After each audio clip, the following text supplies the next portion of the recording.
Karibu saa 9. Jina langu Brian Kipngeno. Msikilizaji, siku ya leo imekuwa sherehe za kuadhimisha miaka 76 tangia kuanzishwa kwa Jamhuri ya Watu wa China imefanyika jijini Nairobi, sikihudhuriwa na viongozi mbalimbali wa kitaifa na mabalozi. Katika hotuba ya balozi wa China nchini Kenya, Bwana Zhou Bingqian Haiyan alisifu uhusiano wa muda mrefu kati ya taifa la Kenya na taifa la Uchina, akisema nchi hizo mbili zimejenga ushirikiano wa kiuchumi, kiteknolojia na kijamii ulio na manufaa kwa wananchi. Aliongeza kuwa miradi mikubwa ya miundo mbinu kama reli ya kisasa SGR na barabara kuu zimekuwa kielelezo cha urafiki huo. Kwa upande wake, Waziri Mkuu Musalia Mudavadi alisisitiza umuhimu wa biashara huru barani Afrika kupitia eneo huru la biashara la Afrika AfCFTA, akisema utekelezaji wake utachochea uwekezaji na kuongeza nafasi za ajira kwa vijana.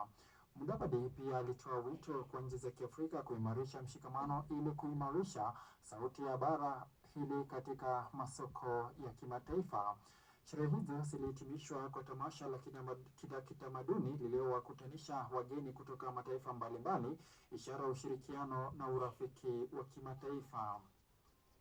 Kongamano la Western Indian Ocean Marine Science Association WIOMSA limeanza rasmi nchini Mombasa, ikiwakutanisha zaidi ya washiriki 1000 kutoka mataifa 41 yanayopakana na Bahari Hindi.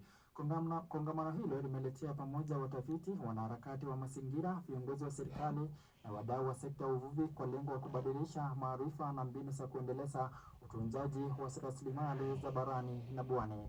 Katika mijadala ya awali, washiriki wametoa wito kwa jamii na wavuvi kusaidiwa, wakisema kwamba licha ya mchango wao mkubwa katika uchumi wa usalama wa chakula, mara nyingi hukabiliwa na changamoto ya ukosefu wa mitaji, miundombinu duni na mabadiliko ya tabia nchi. Aidha, jamii imehimizwa kuwa mstari mbele katika kulinda mazingira ya baharini, ikiwemo kupunguza uchafu wa plastiki, kuhifadhi mikoko na korali na kushiriki kikamilifu na mipango ya serikali ya mashirika ya kimataifa kuhusu hifadhi wa bahari. Zoezi la usajili wa wapiga kura linaloendeshwa na Tume Huru ya Uchaguzi wa Mipaka IEBC linaendelea katika maeneo mbalimbali nchini, huku changamoto kadhaa zikishuhudiwa. Ripoti zinaonyesha kuwa idadi ndogo ya vijana imejitokeza kujisajili, hali ambayo imezua wasiwasi kuhusu ushiriki wao katika uchaguzi ujao.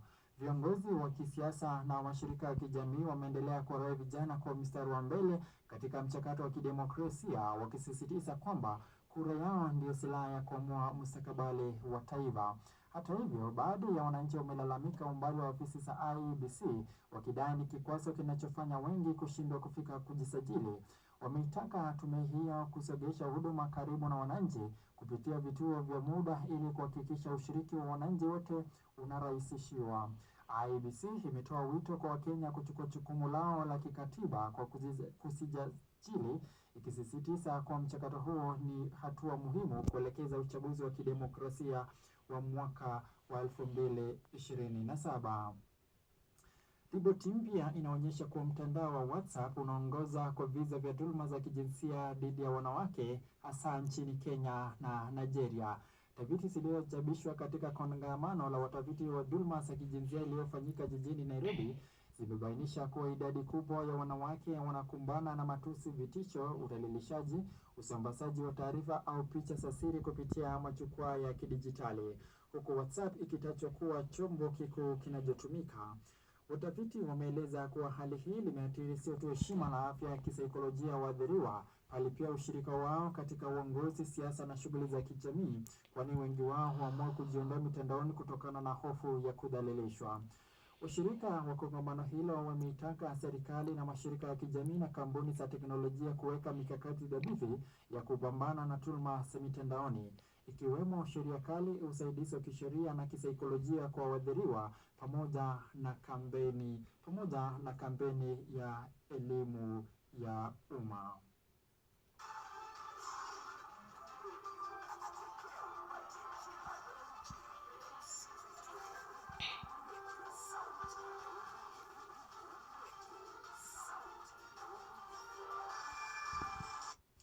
Na msikilizaji, katika taarifa za kimataifa ni kuwa taifa la Marekani likiongozwa na waziri wa usalama wa nje ya nchi ya taifa hilo Peter Hegseth ameweza kuliagiza wakuu wote wa vikosi vya kijeshi Marekani kuweza kufika katika mji wa Virginia ili kuweza kufanya mazungumzo ya hadhara. Mkutano huo kwa mara ya kwanza itakuwa ikitarajiwa kuweza kulizungumzia chanzo cha vikosi vya kijeshi wa Marekani wanaoondoka madarakani kwa njia unaofaa, wale wote ambao wanaifanya kazi na wale wote ambao wanajihusishwa na rushwa, pamoja na kuweza kupanga mikakati mapya jinsi ya kuendeleza vikosi vya kijeshi ya Marekani kwa njia unaofaa kwa kufuata sheria ya kisasa. Katika taarifa hizo msikilizaji, nimeweza kufika kikomo na naenda kukunja jamvi nikikuletea muktasari la dawati la wingu saa 9. Jina langu Brian Kipngeno.